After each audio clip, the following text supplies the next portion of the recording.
नमस्कार जय साथियों, आप सभी का स्वागत अभिनंदन है आपके अपने टीटी फैमिली शिक्षकों के परिवार जयसवाल कोचिंग सेंटर पर पावर्ड बाई शिक्षा ही प्रकाश है। मैं आपके साथ जयसवाल सर। आज के हम हिंदी प्रीवियस ईयर का सॉल्व पेपर करेंगे। आज हिंदी का जो प्रीवियस का सॉल्व पेपर रहने वाला है, आपके एमपी टेट वर्ग 3 का सॉल्व पेपर करेंगे, जिसमें आपके वर्ग 3 हिंदी लैंग्वेज का जो है आपके चैप्टर रहने वाला है। और इसमें संपूर्ण हल सहित बात करेंगे। वो सारे पेडागोजी के प्रश्न हम सॉल्व करेंगे जो एग्जाम में पूछे जाते हैं, और प्रश्न को देखकर ऑप्शन को सही सटीक आंसर कैसे कर पाते हैं, आइए जानते हैं। सिलेक्शन पाने के लिए जरूर देखिएगा बाई जयसवाल कोचिंग सेंटर। इसमें से पहला प्रश्न देख लेते हैं जो आपके पेपर आपके एग्जाम में पूछा गया प्रश्न था। क्या प्रश्न पूछा गया था, ये समझते हैं, जानते हैं। पहला प्रश्न पूछा गया था, आप लोगों को भी कमेंट करना है। बाकी यहाँ पे मैं लिंक दे दूंगा। सभी सब्जेक्ट की क्लासेज हो रही हैं, सॉल्व पेपर कर रहे हैं, तो आप लोगों को ध्यानपूर्वक समझना है। समझिएगा ध्यानपूर्वक। पहला प्रश्न हमारा क्या पूछा गया था, हिंदी भाषा में मूल्यांकन के संचित अभिलेखों में होना चाहिए। क्या होना चाहिए? पेडागोजी के 15 प्रश्न पूछे जाते हैं। 15 प्रश्न आपके अपठित गद्यांश पद्यांश से आते हैं, जो कुछ ग्रामर के क्वेश्चन होते हैं, जो आपके उसी अपठित गद्यांश पद्यांश से प्रश्न होते हैं। पेडागोजी में प्रश्न पूछा गया था, क्या प्रश्न है कि हिंदी भाषा में मूल्यांकन के संचित अभिलेखों में क्या होना चाहिए। आपके ऑप्शन दिए गए थे, विद्यार्थी बालक बालिका के उपस्थित और चिकित्सा के रिकॉर्ड में, विद्यार्थी बालक बालिका द्वारा दर्शित अनुशासनहीनता की घटनाओं के रिकॉर्ड में, विद्यार्थियों की रुचियों, अभिक्षमताओं और सामाजिक समायोजन के गतिशील विकास के रिकॉर्ड में, या किसी भी विधि के दिन विद्यार्थियों के विकास की बात करें, तो कौन सा सही हो जाएगा, सभी लोग बताइएगा। देखिए, हिंदी भाषा में मूल्यांकन की बात कर रहा है, मूल्यांकन में संचित अभिलेखों का जिक्र हुआ है। जब भी आपके मूल्यांकन में संचित अभिलेखों का जिक्र होता है, तब आपका कौन सा ऑप्शन सही होता है, आप सभी लोग जानते वह है विद्यार्थी बालक बालिकाओं की रुचि, अभिक्षमताओं और सामाजिक समायोजन के गतिशीलता के विकास के रिकॉर्ड में। जहाँ विद्यार्थियों के रुचियों की बात कर रहा हो, अभिक्षमताओं की बात कर रहा हो, ठीक है, और सामाजिक समायोजन की बात करें, हाँ, समायोजन भी हो, अभिक्षमता भी हो और रुचि का भी जिक्र हो, तो कहीं ना कहीं ये तीनों चीजें पॉजिटिव होती हैं। आपका third option according to question हमारा सही हो जाएगा। ठीक है, बढ़ते हैं आपके अगले प्रश्न की तरफ। अगर आपने अपने टीटी फैमिली को अभी तक भी सब्सक्राइब लाइक नहीं किया तो कर लीजिएगा, क्योंकि ये आपका अपना परिवार है, आपका अपना टीटी फैमिली है। सेकंड क्वेश्चन क्या पूछा गया था कि इनमें से सभी लोग बताइए, इनमें से आपको बताना हिंदी के प्रतीक। यहाँ पे दिया गया है, हिंदी के प्रतीक को क्या कहा जाता है, सभी बताइएगा। हिंदी के प्रतीक को क्या कहा जाता है? आपके ऑप्शन दिए गए, वर्ण, लिपि, संकेत, वर्णा। सबसे छोटे प्रतीक को क्या कहा जाता है, सभी लोग बताइएगा। यहाँ पे क्या प्रश्न कर रहा है, ध्वनि। हिंदी में जो आपकी ध्वनि होती है, क्या होता है, हिंदी में जो आपकी ध्वनि होती है, ध्यानपूर्वक समझिएगा। यहाँ पे आपका दिया गया है ध्वनि, ठीक है। हिंदी में ध्वनि के प्रतीक को क्या कहा जाता है, हिंदी में ध्वनि के प्रतीक को क्या कहा जाता है, वर्ण, लिपि, संकेत या वर्णमाला। तो आप सभी लोग जानते हैं हिंदी में ध्वनि के प्रतीक को क्या कहा जाता है, हिंदी में ध्वनि के प्रतीक को वर्ण कहा जाता है। क्या कहा जाता है, हिंदी में ध्वनि के प्रतीकों को क्या कहा जाता है, वर्णों के रूप में जो है व्यक्त किया जाता है। और आप जानते हैं कि वर्णों के समूह को क्या कहते हैं, सभी लोग बताइएगा। वर्णों के समूह को लिपि बोला जाता है। वर्णों के समूह को क्या बोलते हैं, लिपि। सभी लोग समझ गए। चलिए बढ़ते हैं अगले प्रश्न की तरफ। अगला प्रश्न भी आप लोगों की स्क्रीन पर है। A to Z सभी लोगों को कमेंट करना है। सभी मेरे ब्रदर सिस्टर एंड टीचर जिनका सपना अध्यापक अध्यापिका बनना, शिक्षक बनना, जयसवाल सर आप सभी का अभिनंदन स्वागत करते हैं। मेहनत करिए, अभी से करिए, क्योंकि चयन परीक्षा आप सभी के लिए इंपॉर्टेंट है, आपके माता पिता के सपनों के लिए इंपॉर्टेंट है। आपके आसपास जो आपके निगेटिविटी है, नकारात्मक बोल रहे हैं ना, उनको आपको जवाब देना है। जवाब कैसे देना है, एक सरकारी सीट पाके, शिक्षक बनके, अध्यापक अध्यापिका बनके, इसके पहले आपको मेहनत करना पड़ेगा। मेहनत करना है तो इस प्रश्न का जरा जवाब दीजिएगा कि शिक्षक की स्वयं की भाषा प्रयोग की कुशलता क्या होती है। जब आपकी नियुक्ति होगी, आप लोग अध्यापक अध्यापिका बनेंगे, आप खुद सोचिए, आप अध्यापक बन गए हैं, बच्चों को पढ़ा रहे हैं, और यह आपके लिए प्रश्न है कि अगर आप स्वयं की भाषा का प्रयोग की कुशलता करते हैं तो बच्चों के भाषा के योग के लिए आदर्श पर प्रस्तुत करेंगे, या बच्चों के भाषा के योग पर कोई भाव नहीं डालेंगे, या बच्चों की अलंकारिक भाषा के योग के लिए प्रेरित करेंगे, या बच्चों को भाषा का अनुकरण करने के लिए आप प्रेरित करेंगे, बाधित करेंगे। बाधित नहीं हो सकता, तो कहीं ना कहीं जब प्रेरित शब्द आता है, प्रेरित शब्द अपने आप में क्या है, पेडागोजी में पॉजिटिव है, सकारात्मक है, और पेडागोजी में केवल हमें इन्हीं को पहचानना है, प्रेरित करना है। लेकिन यहाँ पे प्रेरित है, लेकिन अलंकारिक भाषा दिया गया, प्रेरित तो कह रहा है लेकिन यहाँ पे अलंकारिक भाषा में प्रेरित कर रहा है, इसलिए आपका नहीं होगा। लेकिन जब बच्चों के भाषा प्रयोग में आदर्श रूप में अगर प्रस्तुत कर रहे हैं, क्योंकि शिक्षक की स्वयं की भाषा प्रयोग की कुशलता क्या होती है कि बच्चों के भाषा योग में क्या करें, आदर्श रूप में जब आप प्रस्तुत करते हैं, आदर्श रूप में प्रस्तुत करना यहाँ पे सही हो जाएगा। तो पहला जो ऑप्शन दिया गया है अकॉर्डिंग टू क्वेश्चन, आदर्श रूप, और आदर्श रूप में पॉजिटिव है, क्योंकि स्वयं आपके भाषा का योग के लिए आदर्श। इसलिए प्रेरित करना क्यों नहीं सही हो रहा है, क्योंकि आप जानते हैं यहाँ पे अलंकारिक भाषा के लिए प्रेरित कर रहा है, इसलिए आपका सही नहीं होगा। ठीक है, और यहाँ पे बाधित वाला, तो बाधित वाला हो नहीं सकता, इसके बाद कोई भाव नहीं डालना, तो ऐसा हो नहीं सकता, इसलिए आदर्श रूप में जो है प्रस्तुत कर रहा है, आदर्श रूप में प्रस्तुत करना सही हो जाएगा, पहला ऑप्शन सही हो जाएगा।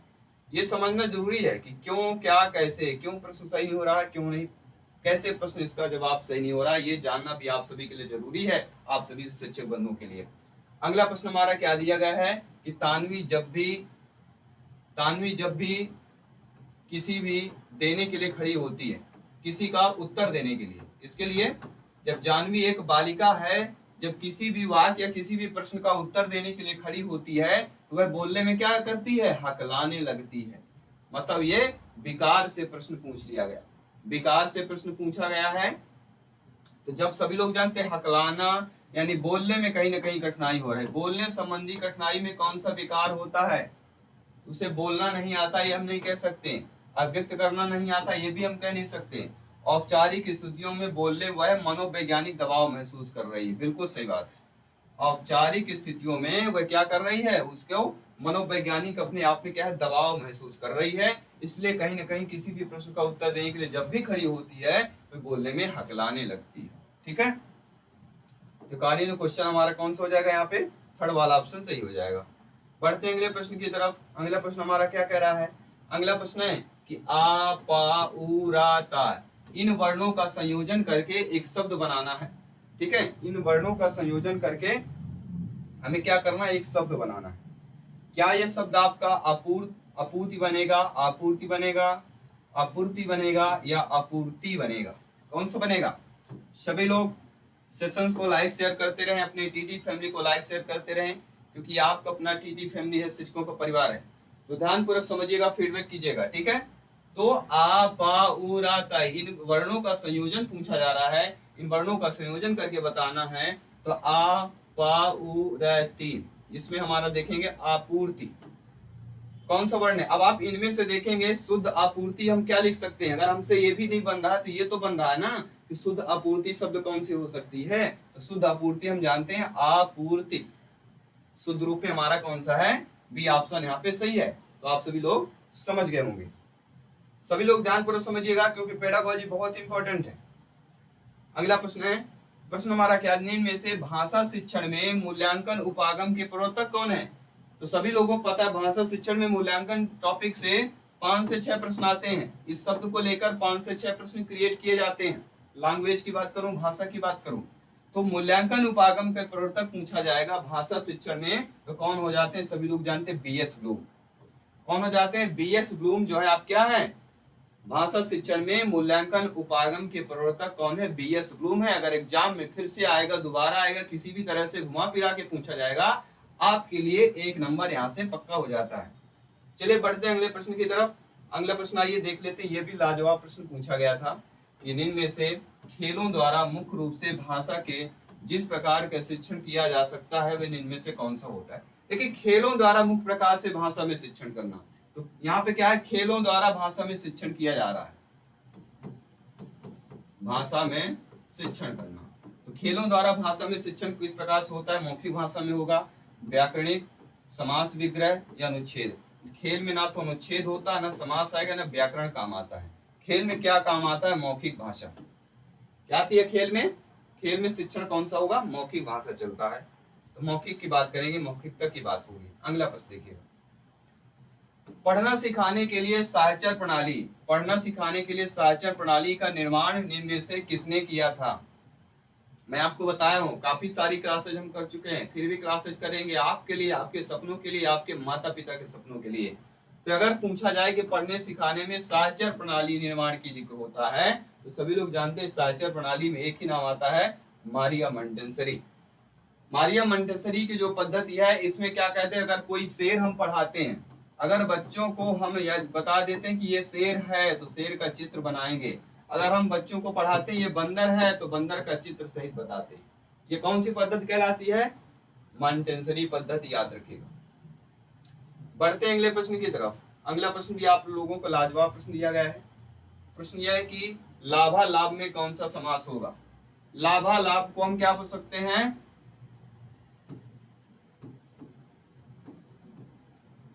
लाभ ही लाभ।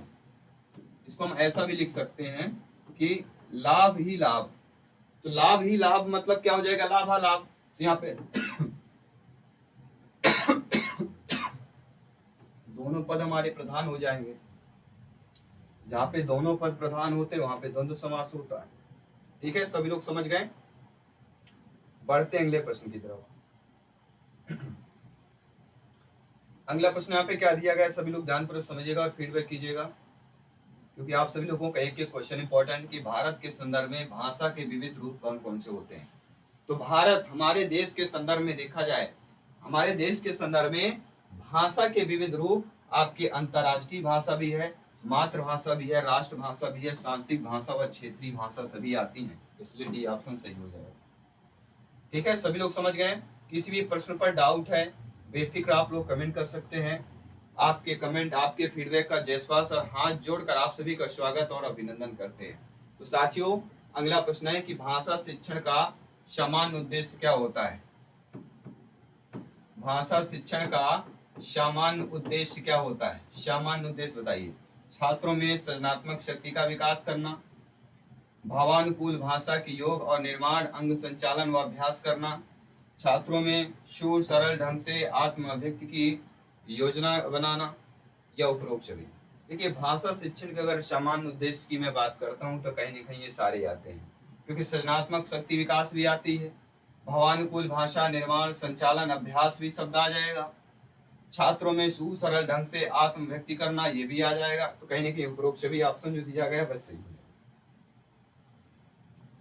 बढ़ते हैं अगले प्रश्न की तरफ।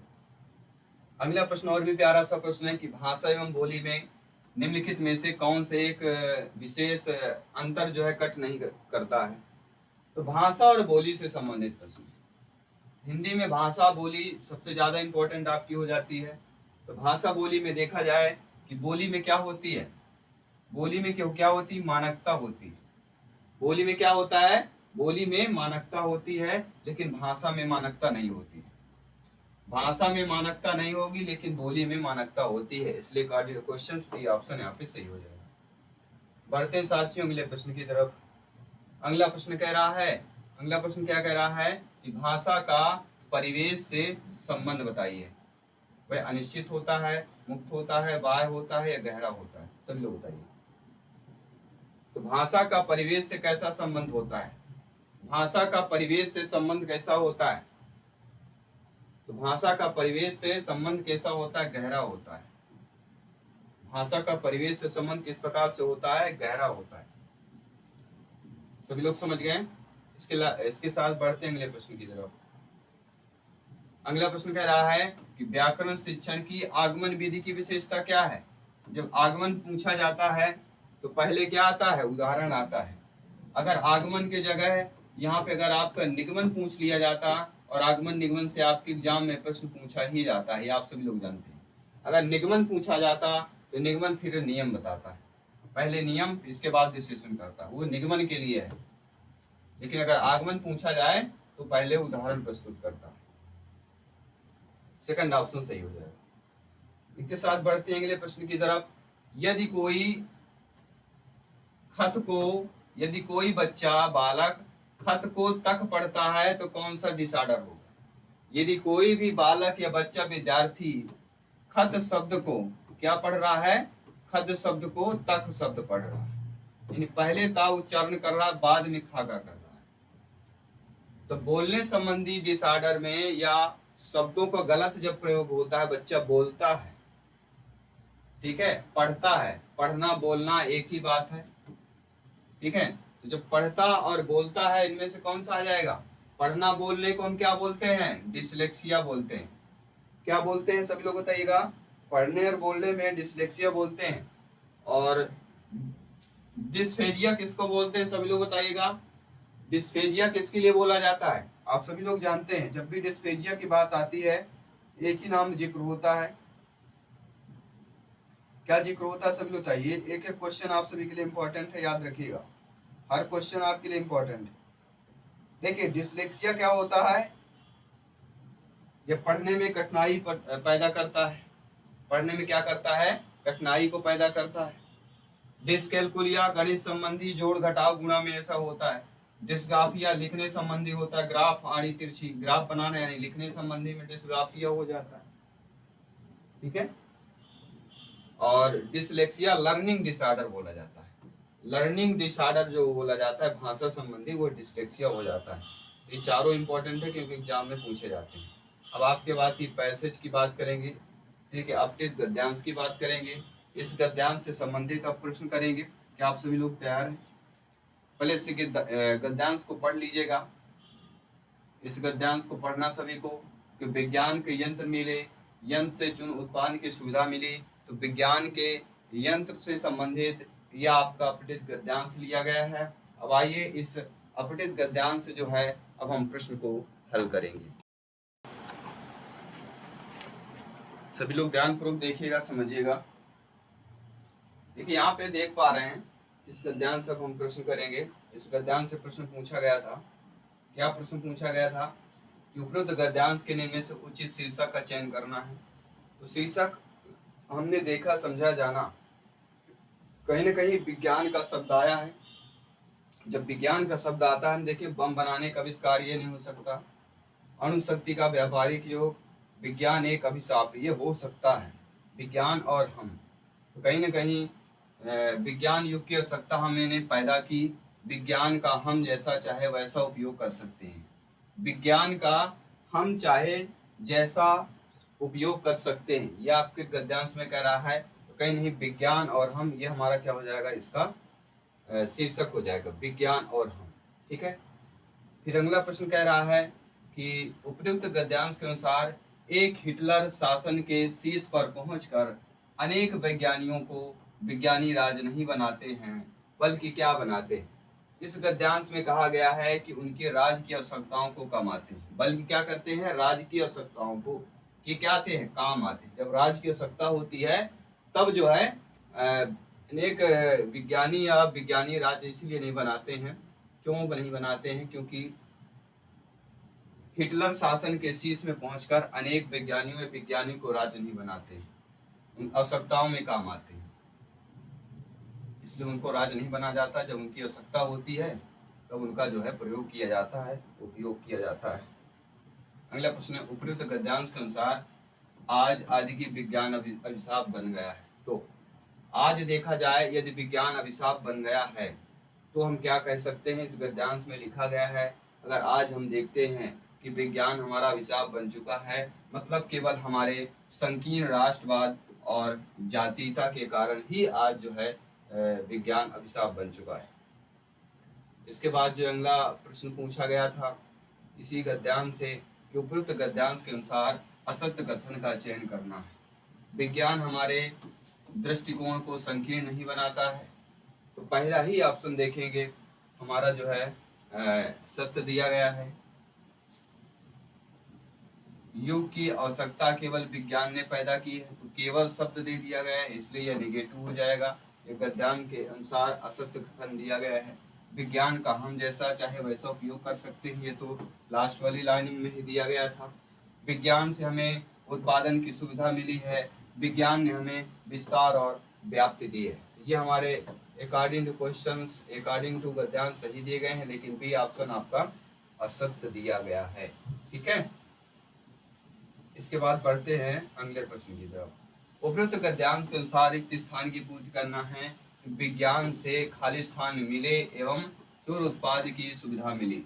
प्रचुर, यहाँ पे प्रचुर दिया गया है, प्रचुर उत्पादन की सुविधा मिली। चलिए सभी लोग बताइएगा। इस गद्यांश के अकॉर्डिंग हमने देखा, जाना, समझा कि यंत्र और यंत्र। उपरोक्त गद्यांश के अनुसार यह कि विज्ञान से यंत्र मिले एवं यंत्र से प्रचुर उत्पादन की सुविधा मिली। तो दोनों में कहीं न कहीं यंत्र का जिक्र हुआ है, इसलिए यंत्र वाला जो ऑप्शन दिया गया है वह आप लोगों को सही हो जाएगा। अब हम यहाँ बात करेंगे आपके गद्यांश। इस गद्यांश के अकॉर्डिंग हमें देखना है कि सत्य कथन का चयन करना है। तो जब हम सारे गद्यांश को अच्छे तरीके से पढ़ेंगे, जानेंगे, समझेंगे, तो विज्ञान की ओर से कोई ऐसी बाध्यता और विश्वसता नहीं आ सकती है जो हमारे योजनाओं हेतु केवल और हेतु छोटा करे। इस युग की आवश्यकता विज्ञान नहीं पैदा करता है। हो सकता है इस युग में आवश्यकता हमारे मानस से पहले पैदा होती है और उस तेजी से विज्ञान में स्वयं की गति पाता है। तो जब आप अच्छे तरीके से गद्यांश को पढ़ेंगे तब प्रश्न को आप अच्छे तरीके से समझ पाएंगे। अगला जो प्रश्न है कि इनमें से देश विदेश में कौन सा समास होगा। देश और विदेश, तो कहीं न कहीं देखा जाए दोनों पद जो है यहाँ पे भी आपके प्रधान नजर आ रहे हैं, और जहाँ पे आपका दोनों पद प्रधान होता है कहीं न कहीं वहाँ आपके द्वंद्व समास होता है। द्विगु समास संख्यावाचक होता है। ठीक है, कर्मधारय समास की बात करूं, अव्ययी भाव समास की बात करूं, एक एक जवाब जो है आप सभी लोगों को देना है। कर्मधारय समास की अगर बात करते हैं, इनके बारे में अगर जानना चाहते हैं तो आप सभी लोग कमेंट बॉक्स में बता सकते हैं। कर्मधारय समास, ठीक है, आप लोगों के एग्जाम्पल आ रहे हैं तो आप लोग हमें एग्जाम्पल बता सकते हैं, कमेंट बॉक्स में अच्छे तरीके से बता सकते हैं। ठीक है, समझा सकते हैं। ठीक है, चलिए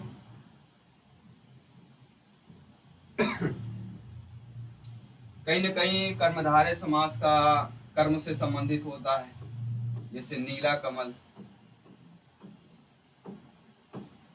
नील कमल या नीला कमल, नील कमल कह सकते हैं। ठीक है, और भी कई सारे आपके ऑप्शंस देखने को मिलते हैं। कहीं कहीं महान व्यक्ति या महान पुरुषों की बात की जाए तो कहीं न कहीं वह कर्मधारय समास हो जाता है। ठीक है, अव्ययी भाव समास की बात करूं, ये भी आप सभी के लिए इंपॉर्टेंट है। अव्ययी भाव समास में आप सभी लोग जानते हैं, इसमें पहला जो पद होता है, पहला अव्ययी भाव समास में पहला पद क्या होता है, पहचानने का है। जो पहला पद होगा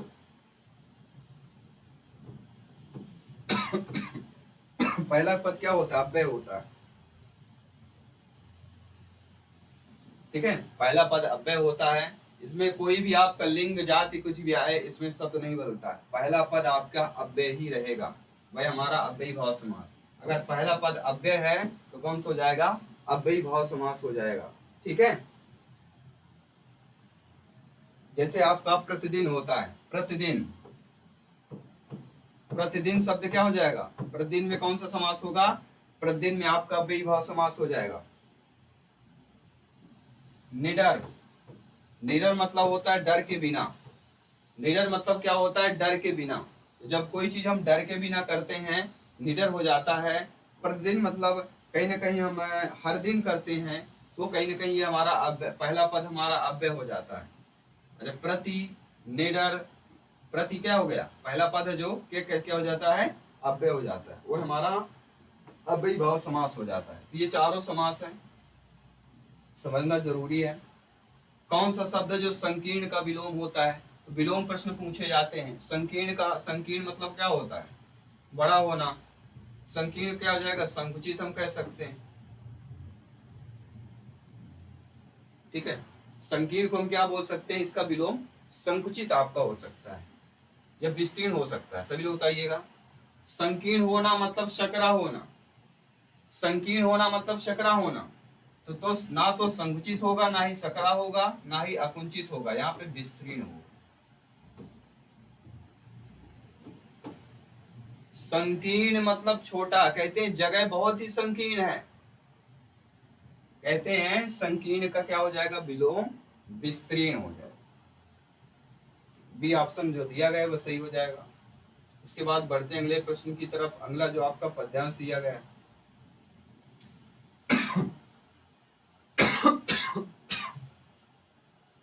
काव्यांश पढ़िएगा। कितनी करुणा कितने संदेश पथ में पीछ जाते बन पराग, माता प्राणों का तार तार अनुराग भरा उन्माद राग, आंसू लेते बेपद पखार जो तुम आ जाते एक बार, हंस उठते पल में आद नयन धुल जाता ओंठों से वो विषाद, छा जाता जीवन में बसंत लुट जाता चिर संचित विराग, आंखें देती सर्वस्व बार जो तुम आ जाते एक बार। यह आपका काव्यांश दिया गया। अब उपरोक्त पद्यांश में कह रहा है रास्ते में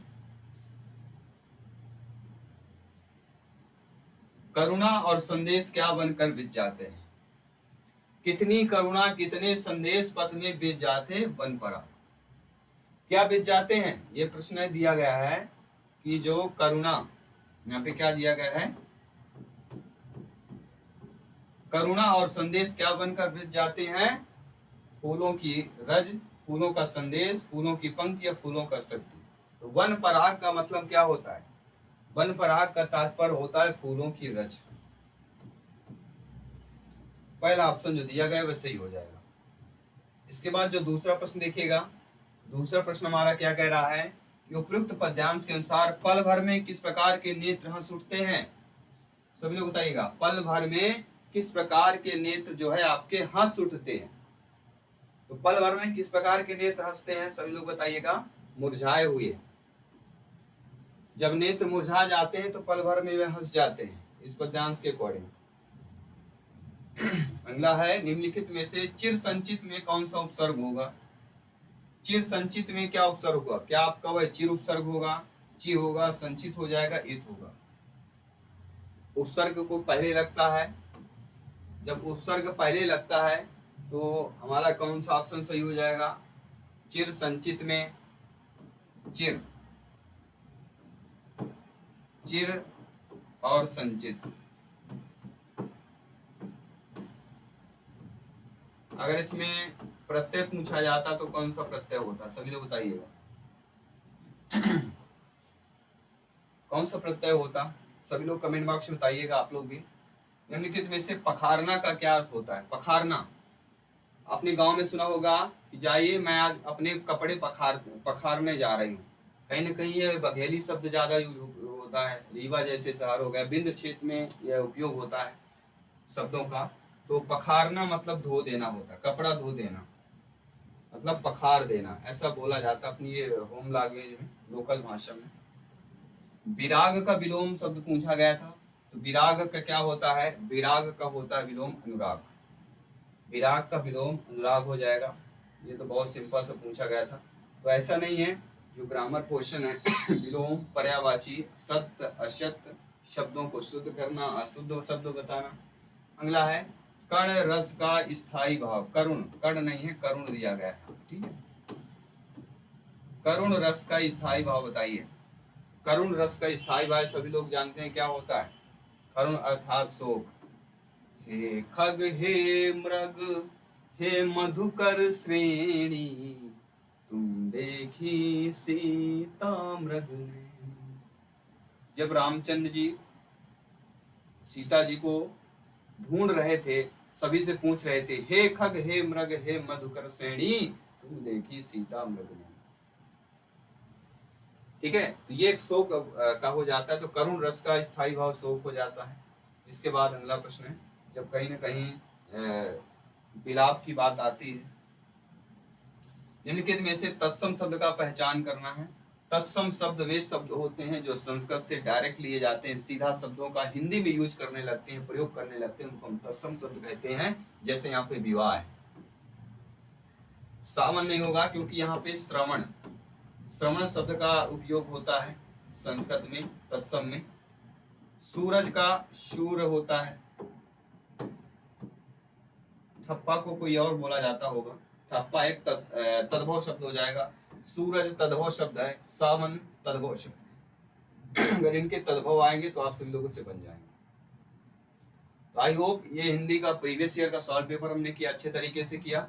बाकी सभी पेपर कर रहे हैं अच्छे तरीके से, आप सभी को समझना है अच्छे तरीके से, और हर एक पेपर आप सभी के लिए इम्पोर्टेंट है, याद रखिएगा। ठीक है, सभी को समझना है। और डेली आपके क्लासेज आती हैं, पेपर आते हैं, सॉल्व पेपर समझिए। और जल्द से जल्द आपकी क्लासेज भी स्टार्ट होने वाली है। हमारी टीम पूरी धीरे धीरे गठित हो रही है, और आप लोगों का सहयोग है, आप लोगों का सपोर्ट बना रहेगा। तो वाकई में इस बार हम इतनी कोशिश करते हैं आप लोगों को एक सरकारी सीट मिल सके, आप लोगों का सपना साकार हो सके। और आप सब लोगों को सपने के लिए हम दिन रात मेहनत करते हैं, हमारी टीम मेहनत में लगी हुई है।